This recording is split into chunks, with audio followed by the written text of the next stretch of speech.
So, and another, and there's some misconceptions that seem to run with financial aid. One is that I have to be a full-time student to get financial aid.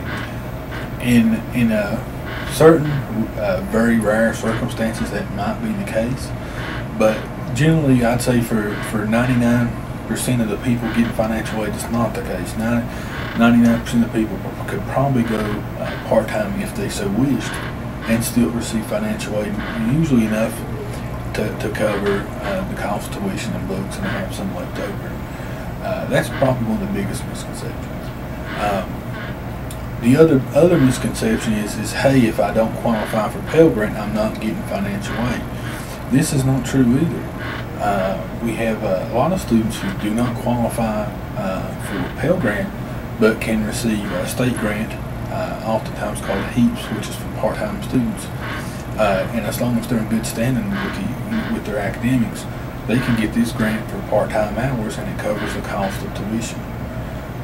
A lot of our students really enjoy the flexibility of that program, and while it's not the first option we always present to the student, there is student loans. Now, there was a law passed this year that puts all the student loan programs under the federal government. They're now called direct loans.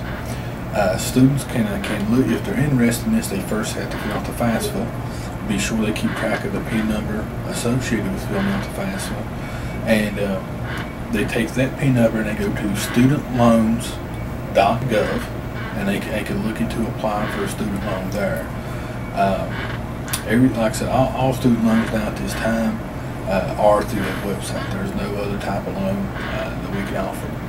The thing about student loans, the reason we don't always push that option as the very first thing is all student loans do have to be repaid. There's some very specific situations that you may be able to get out of it, but none that are very easy, and some are just not available in this area.